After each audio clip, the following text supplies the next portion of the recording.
Halo, selamat pagi pemirsa. Selamat datang di program Indonesia Forward dengan tema waspada penipuan mengatasnamakan Bea Cukai bersama saya Dian Mirza.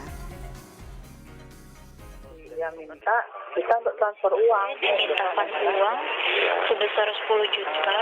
Katanya sudah sampai terus lewat agen terus. Aku dikasih nomor rekening sih, tapi bukan nomor rekeningnya Bea Cukai.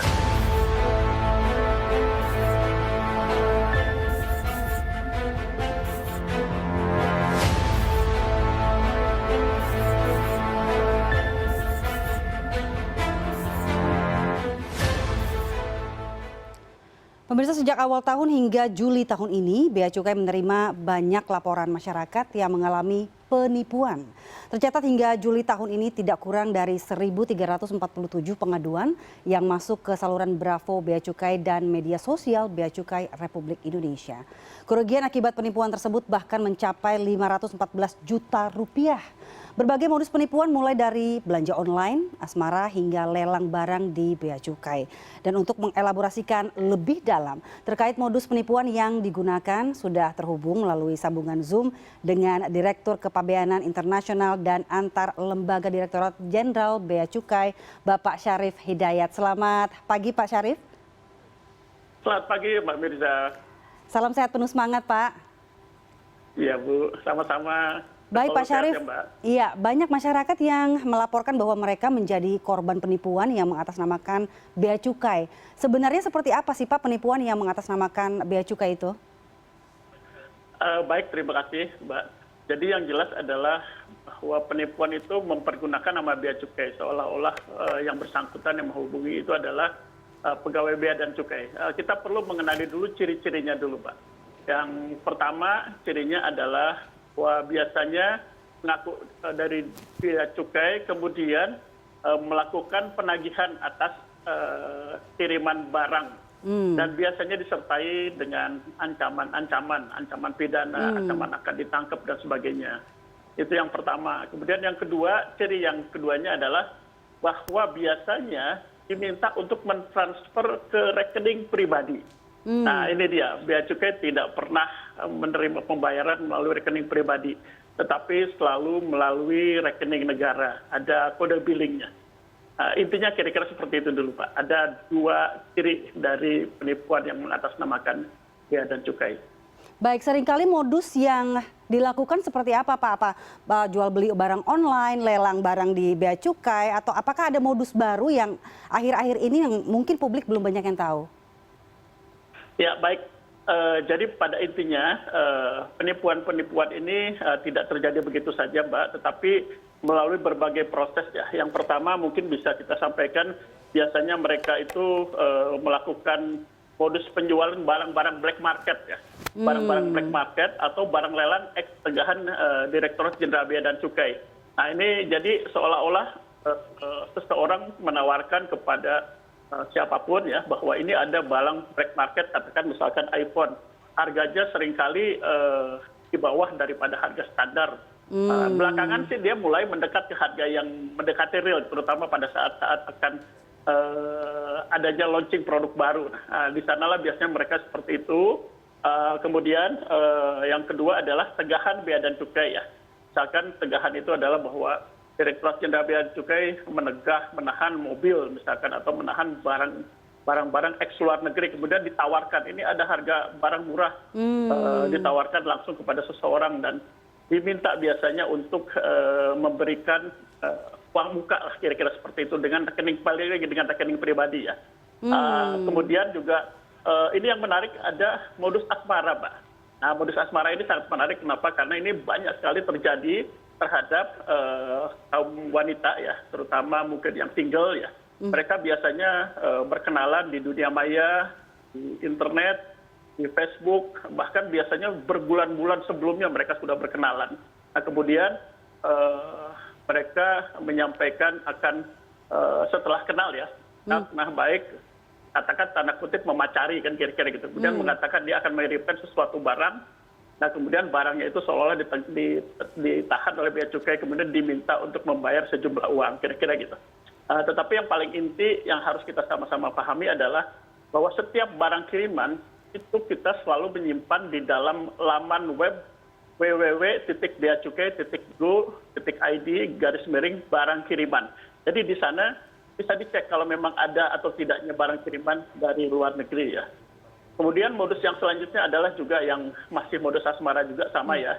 Dibawakan hadiah, seolah-olah orangnya datang dari luar negeri setelah kena sekian bulan, berpura-pura datang ke luar negeri mau ketemu, mau melamar misalkan itu. Dia membawa barang-barang untuk kelamaran misalkan, bawa jam mewah, membawa emas dan sebagainya. Kemudian sampai di bandara, dia menelpon bahwa saya ditahan oleh Direktorat Jenderal Bea dan Cukai dan diminta untuk membayar sejumlah uang karena barang-barang ini ternyata harus bayar lah, kira-kira seperti itu.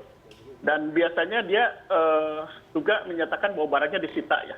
Dan yang bersangkutan ditahan oleh Bea Cukai. Dia juga menyatakan bahwa dia tidak diperlakukan dengan manusiawi, di sini mempermainkan perasaannya untuk menimbulkan rasa iba daripada calon korban. Kemudian juga dinyatakan tidak diberikan makan. Kadang dia juga mengirimkan foto atau video dia berada di dalam bandara. Entah dari mana, dan kalau kita konfirmasi bandara itu bukan bandara kita, sebetulnya mungkin di tempat lain, atau dia mungkin mengambil dari internet ya.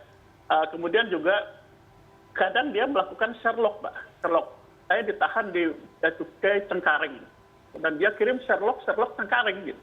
Kenapa? Karena ternyata sekarang memang bisa dimodifikasi ya dengan mempergunakan aplikasi mocking lokasi, yang bersangkutan bisa mengirim seolah-olah dia ada di kantor Bea Cukai di bandara. Nah, jadi itulah kira-kira modus-modusnya, Mbak, dan terutama yang sekarang yang sangat cukup banyak itu adalah modus berdasarkan asmara dan barang kiriman yang melibatkan transaksi lintas negara. Modus yang terakhir itu adalah penipuan dengan mempergunakan virtual account atau e-wallet. Jadi kira-kira seperti itulah modus-modus yang ada, ciri-cirinya dan juga modusnya, agar bisa dikenali oleh rekan-rekan semuanya. Demikian, Pak. Baik, jadi memang yang paling sering terjadi adalah mengenai jual beli online ya, dengan harga yang di bawah market begitu ya Pak, dan yang modus yang baru-baru ini terjadi adalah ya dengan memakai modus asmara. Baik Pak, nah ini apakah ada tips khusus bagi masyarakat untuk menghindari atau tidak menjadi korban penipuan tersebut? Kami akan masih membahasnya usai jeda pariwara berikut ini.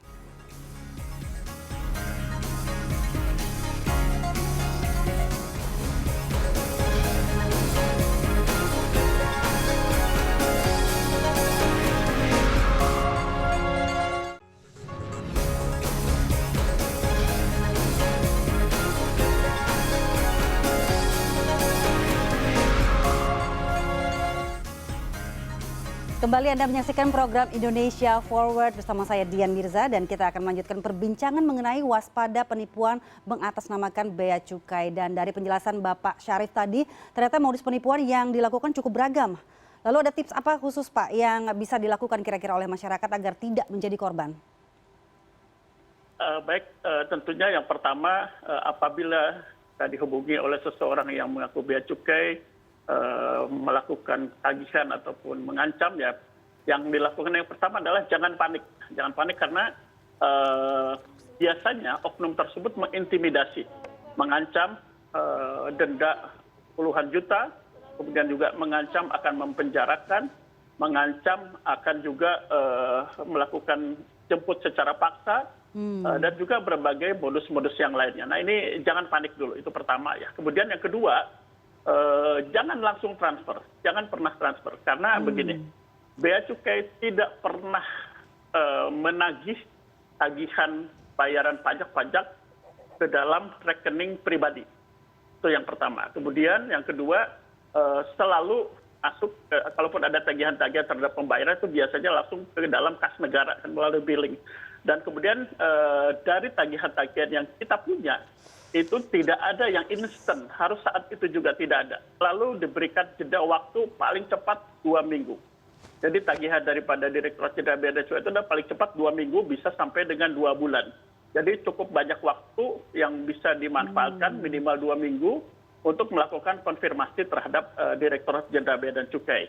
Nah, kemudian yang ketiga tentunya adalah konfirmasikan semua tagihan-tagihan tersebut, semua ancaman tersebut kepada Direktorat Jenderal Bea dan Cukai, bisa melalui live chat ya, live chat dengan kita, ataupun juga bisa ke Bravo Bea Cukai ke nomor telepon 15000225. Bisa juga melalui DM, melalui Twitter, ataupun juga melalui Facebook Bea dan Cukai, karena kita melakukan monitoring setiap saat. Setiap DM ataupun chat akan selalu segera dijawab. Kemudian dan selanjutnya juga adalah agar apabila di daerah bisa juga menghubungi kantor-kantor Bea Cukai yang tersebar di seluruh Indonesia. Dan kemudian tips selanjutnya adalah berhati-hati ketika belanja online. Hati-hati dengan belanja online. Saran kami kalau memang memerlukan belanja online maka belanjalah di market yang sudah jelas ya. Bersama-sama paham lah yang namanya market yang jelas ya. Jangan pernah belanja di akun-akun IG pribadi misalkan seperti itu. Hati-hati. Karena ternyata akun-akun IG pribadi pun juga banyak yang followernya sedemikian banyak sampai puluhan ribu. Tetapi ternyata sebetulnya itu adalah follower fiktif yang sebetulnya untuk menipu seolah-olah bahwa akun tersebut adalah kredibel kan kira-kira gitu. Kemudian juga berhati-hati berkenalan di media sosial. Karena banyak sekali modus-modus yang datangnya dari media sosial. Jadi hati-hati, penipu-penipu yang menyasar kaum perempuan biasanya adalah mereka menginvestasikan waktu bisa berbulan-bulan untuk berkenalan, kemudian juga sampai terkadang tanda kutip berpacaran secara online dan setelah merasa yakin bisa meyakinkan calonnya, maka calonnya tersebut dilakukanlah penipuan-penipuan seperti ini.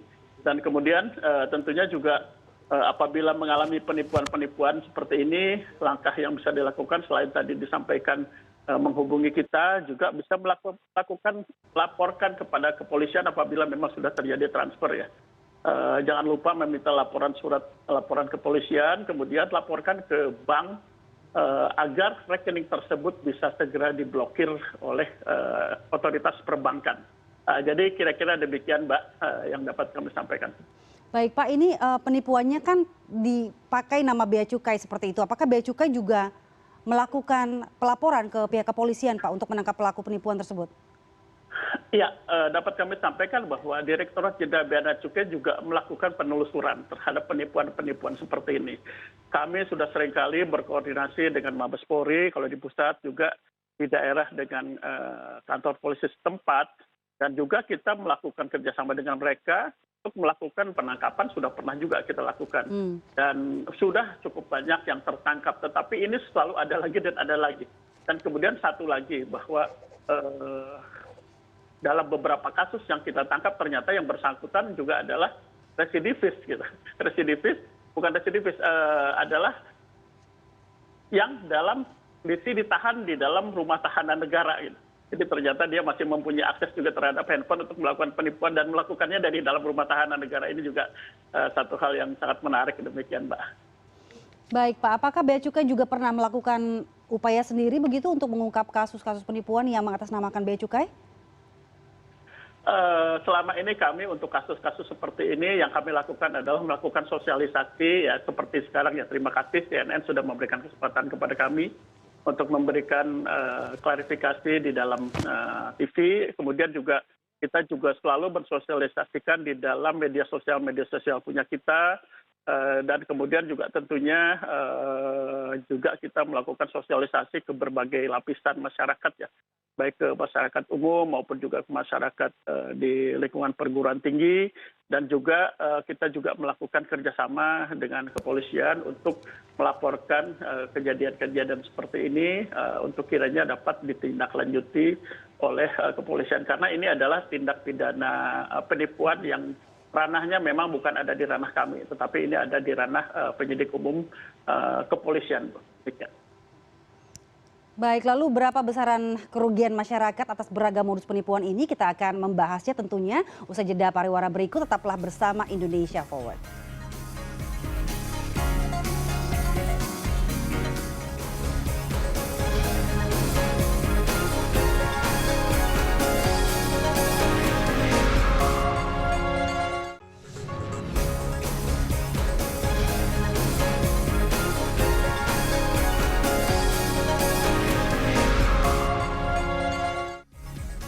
Terima kasih Anda masih bersama kami di CNN Indonesia Forward. Pemirsa, lalu dari temuan atau laporan masyarakat, Kira-kira kerugian masyarakat yang paling besar mencapai berapa dan biasanya terkait apa, Pak Syarif? Baik, Mbak. Jadi kerugian tadi sudah disampaikan untuk saat ini saja dari awal tahun sampai dengan bulan Agustus September ya, itu kerugian sudah di atas 600 juta ya, yang dari masyarakat. Ini tentunya jumlah yang sangat besar untuk masyarakat umum karena memang kebanyakan yang disasar adalah saudara-saudara kita yang relatif bukan bisa dari mulai yang strata yang paling rendah sampai dengan paling tinggi kan kira-kira seperti itu. Kemudian kerugian-kerugian yang terjadi ini biasanya cukup lumayan besar, Mbak. Misalkan ada yang sampai transfer pertama 15 juta, kemudian kurang ya. Transfer lagi 30 juta, kurang transfer 80 juta. Sudah habis uangnya baru mereka lapor kepada kita gitu. Nah, inilah yang sering terjadi. Kemudian juga ada yang sampai menjual sawahnya, Mbak. Karena menjual sawahnya, menjual rumahnya juga karena dia dijanjikan dibawakan batangan emas ataupun uang dolar yang sedemikian banyak, Mbak. Nah, inilah ya modus-modusnya seperti ini dan kerugiannya sudah lumayan banyak, Mbak. Sampai ada yang di atas 100 juta mereka mengalami kerugian penipuan seperti ini. Apa yang dilakukan para penipu tersebut, Pak? Kok bisa sampai mempush mereka cepat-cepat transfer seperti itu dalam jumlah yang banyak? Apa yang dilakukan mereka untuk mempushnya itu, Pak? Ya, nah itulah dia. Yang pertama adalah kalau kita bicara modus asmara tadi ya, mereka mengatakan karena mereka sudah mempunyai kepercayaan yang luar biasa terhadap orang tersebut karena mereka sudah menjalin hubungan di Facebook selama berbulan-bulan ya. Sehingga dia mempunyai keyakinan bahwa dia pasti benar. Sampai kita pun pernah menghadapi seperti itu, betul-betul dia tidak percaya, nggak percaya Pak. Bahkan sampai bilang ini suami saya kan kira-kira gitu. Padahal sebetulnya mereka masih dalam posisi berkenalan dan belum pernah ketemu sama sekali. Nah, kemudian ya akhirnya kita bawa ke kantor yang bersangkutan, ke kantor kita. Karena barulah dia menangis, menyadari bahwa dia ternyata sudah terkena penipuan yang sistematis yang sudah direncanakan berbulan-bulan. Nah, kira-kira seperti itu, Pak. Ya, Pak Syarif, biasanya pelaku ini berasal dari negara mana, Pak? Nah, ini dia. Pelaku-pelaku ini, kalau kita melihat kadang-kadang mereka mengaku sebagai orang Malaysia, misalkan orang dari Amerika, orang dari Eropa. Tetapi dari banyak kasus yang kita tangkap itu adalah orang-orang kita juga gitu. Orang-orang kita juga yang melakukan penipuan-penipuan yang tertangkap ya. Dari yang tertangkap, yang kemudian juga yang teridentifikasi lokasinya, lokasi daripada handphone yang kita kerjasama dengan kepolisian untuk mencari, itu masih berada di dalam negara kita, Pak. Baik, kalau korbannya sendiri, Pak, paling banyak wanita usia berapa atau pria atau mereka-mereka yang memang tidak cakap menggunakan media sosial atau bagaimana, Pak? Nah itu dia, Pak. Sebetulnya ini semua melalui media sosial.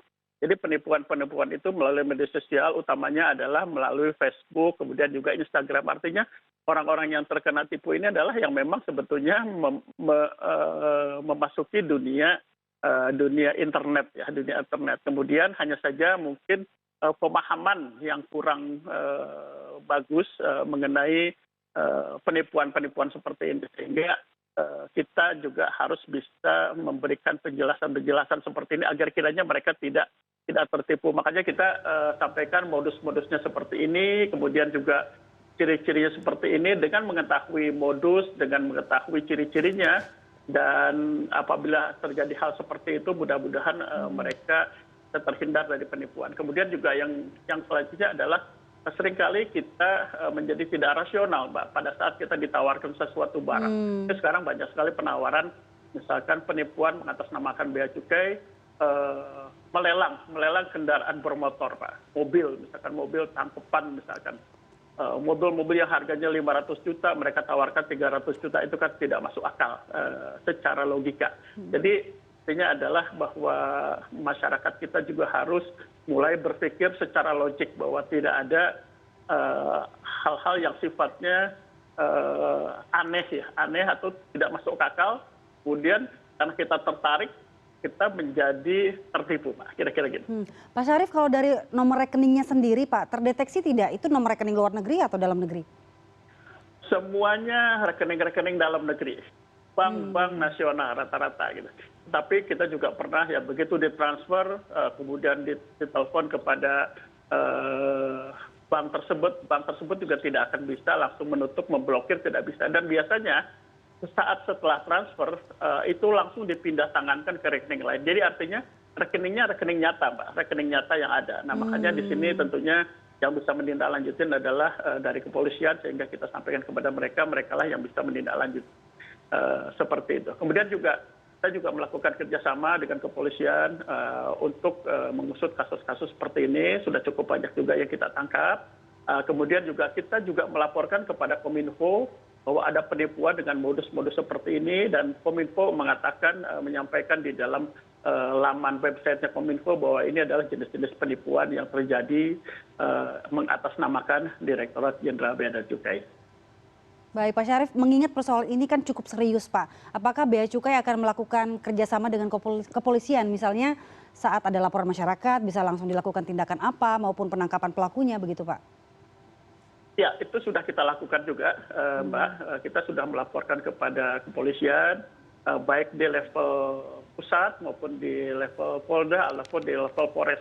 Sudah beberapa yang kita tangkap. Bekerja sama dengan kepolisian, karena memang ini adalah tindak pidana penipuan yang ranahnya adalah kepolisian, sementara kita sendiri pun di sini adalah sebagai korban. Karena nama kita juga dipergunakan untuk melakukan penipuan. Sudah kita lakukan dan sudah banyak ditindaklanjutin dan hasilnya juga sudah mulai banyak. Tetapi memang penipuan seperti ini akan selalu terjadi, kelihatannya begitu Mbak. Sepanjang memang masyarakat kita sendiri terlalu mudah untuk percaya seseorang terhadap hal-hal yang sifatnya tidak masuk akal ataupun juga tidak cukup jelas lah seperti itu. Baik Pak, terkait lelang, Bea Cukai punya jadwal khusus nggak sih Pak? Berapa bulan sekali atau sebulan berapa kali begitu diselenggarakannya, setiap kapan itu ada jadwalnya nggak Pak? Nah, kemudian masalah lelang, jadi lelang itu biasanya bisa berasal dari barang-barang tangkapan kita ya. Barang impor, penyelundupan, itu biasanya penyelesaiannya ada salah satunya lah dengan lelang, tetapi tidak semua harus dilelang kan. Ada juga yang memang harus dimusnahkan karena memang sangat membahayakan. Nah, barang-barang yang bisa dilelang itu biasanya kita lakukan rekapitulasi dulu Mbak, dalam beberapa bulan setelah. Biasanya itu adalah barang-barang yang tidak diurus oleh pemiliknya karena sesuatu dan lain hal. Apabila barang-barang tersebut memang tidak diurus, maka biasanya kita nyatakan sebagai barang tidak dikuasai, kemudian terakhir menjadi barang dikuasai negara. Setelah dikuasai negara, maka kita bisa melakukan lelang apabila memang bisa dilelang ya, bukan barang-barang yang berbahaya ataupun barang-barang yang dilarang ya. Nah, kemudian barang-barang tersebut kita kompilasi dan kita kirimkan kepada Direktorat Jenderal Kekayaan Negara. Jadi Bea Cukai tidak pernah melakukan lelang sendiri, tapi dilakukan oleh lelang negara yang melakukan, dan itu bisa dalam 1 tahun itu bisa beberapa kali ya. Lalu pada intinya kembali lagi, ini pun hati-hati, ini pun juga jadi salah satu modus. Jangan sampai terkena modus. Terkadang penipu itu mengatakan bahwa saya orang Bea Cukai atau saya orang DJKN. Ini ada barang yang mau dilelang. Sebelum dilelang, saya tawarkan secara pribadi dulu ke Bapak, misalkan seperti itu, bisa modus-modus seperti itu. Kembali lagi, ujungnya pasti dia akan meminta uang mukanya dulu, uang mukanya kirim sekian puluh juta misalkan, dan masuknya adalah ke dalam rekening pribadi sekali lagi. Nah, ini adalah tidak pernah DJKN maupun dari Bea Cukai melakukan lelang dan menerima pembayaran ataupun uang jaminan melalui pribadi. Tapi lazim nggak sih Pak Syarif melakukan lelang di media sosial? Tidak ada. Kita tidak melakukan lelang di dalam media sosial, itu melalui pengumuman di website daripada DJKN-nya sendiri. Baik Pak Syarif, satu lagi imbauan kepada masyarakat agar waspada terhadap penipuan yang mengatasnamakan Bea Cukai, Pak Syarif. Ya, tentunya kami menghimbau kepada masyarakat apabila mendapat penawaran ataupun ancaman seperti yang tadi kami sampaikan, dulu ciri-ciri daripada penipuan yang tadi sudah kami sampaikan, kemudian kenali juga modusnya, bandingkan apabila memang sama berarti Anda dalam proses untuk ditipu oleh yang bersangkutan. Kemudian yang kedua, juga pastikan setiap informasi seperti itu apabila masih ragu, kontak dengan Direktorat Jenderal Bea dan Cukai untuk memberikan penjelasan, untuk mendapatkan penjelasan. Dan kita selalu siap sedia 24 jam sehari, 7 hari seminggu untuk memberikan penjelasan-penjelasan. Dan yang terakhir adalah tentunya kita harus rasional. Apabila kita bisa menjaga rasionalitas kita, maka insya Allah tentunya penipuan-penipuan seperti itu tidak akan mempan terhadap masyarakat kita pada umumnya. Demikian, Pak. Baik, terima kasih Pak Syarif atas waktunya untuk hadir di CNN Indonesia TV. Dan pemirsa, demikianlah wawancara kami bersama Direktur Kepabeanan Internasional dan Antar Lembaga Direktorat Jenderal Bea dan Cukai Bapak Syarif Hidayat. Semoga bermanfaat, sampai jumpa.